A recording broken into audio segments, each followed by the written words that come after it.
જય શ્રી કૃષ્ણ, જય માતાજી, હર હર મહાદેવ। આજે ગુરુ પૂર્ણિમા હોવાથી આપણે ગુરુ વિશે થોડુંક જાણશું। ગુરુ પૂર્ણિમાને વ્યાસ પૂર્ણિમા પણ કહેવાય છે।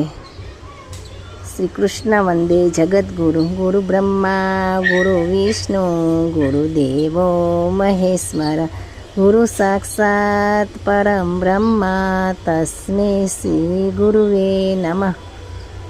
ગુરુ પૂર્ણિમા એ હિન્દુ અને બૌદ્ધ ધર્મમાં ઉજવવામાં આવતો એક પવિત્ર તહેવાર છે, જે ગુરુઓ પ્રત્યે કૃતજ્ઞતા અને આદર વ્યક્ત કરવાનો દિવસ છે। આ તહેવાર અષાઢ મહિનાની પૂર્ણિમાના દિવસે મનાવવામાં આવે છે। આ દિવસે વ્યાસ પૂર્ણિમા તરીકે પણ ઓળખવામાં આવે છે। મુખ્ય ઐતિહાસિક સંદર્ભ આ પ્રમાણે છે। મહર્ષિ વેદવ્યાસનો જન્મદિવસ ગુરુ પૂર્ણિમાના મુખ્યત્વે મહર્ષિ વેદવ્યાસના જન્મદિવસ તરીકે ઉજવવામાં આવે છે।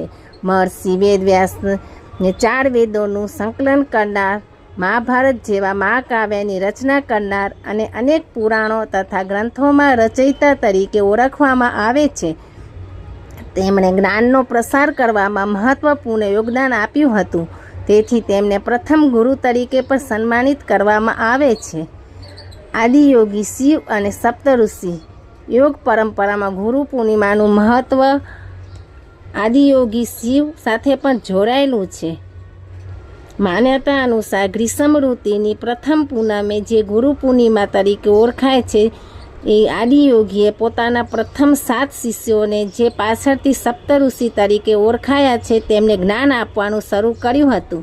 આ દિવસને પ્રથમ ગુરુના જન્મદિવસ તરીકે પણ જોવામાં આવે છે, જ્યાંથી ગુરુ શિષ્ય પરંપરાનો ઉદ્ભવ થયો હતો। બૌદ્ધ ધર્મમાં પણ આ દિવસનું વિશેષ મહત્ત્વ છે। ભગવાન બુદ્ધે બોધિ પ્રાપ્ત કર્યા પછી સારનાથમાં પોતાના પ્રથમ 5 શિષ્યોને આ દિવસે ઉપદેશ આપ્યો હતો। તેથી બૌદ્ધ ધર્મના અનુયાયીઓ પણ આ દિવસને ગુરુ પ્રત્યેનો આદર અને કૃતજ્ઞતા પર પ્રતીક તરીકે ઉજવે છે। ગુરુ શિષ્ય પરંપરા ભારતીય સંસ્કૃતિમાં ગુરુનું સ્થાન ખૂબ જ ઊંચું છે। ગુરુ એ ભગવાનથી પણ શ્રેષ્ઠ માનવામાં આવે છે, કારણ કે તેઓ શિષ્યને અજ્ઞાનતાના અંધકારમાંથી જ્ઞાનના પ્રકાશ તરફ લઈ જાય છે। ગુરુ પૂર્ણિમા એ ગુરુ શિષ્ય પરંપરાનું સન્માન કરવાનો દિવસ છે, જ્યાં શિષ્યો પોતાના ગુરુ પ્રત્યે આભાર વ્યક્ત કરે છે અને તેમના આશીર્વાદ પ્રાપ્ત કરે છે। હર હર મહાદેવ, જય શ્રી કૃષ્ણ, જય માતાજી, જય ગુરુદેવ નમઃ।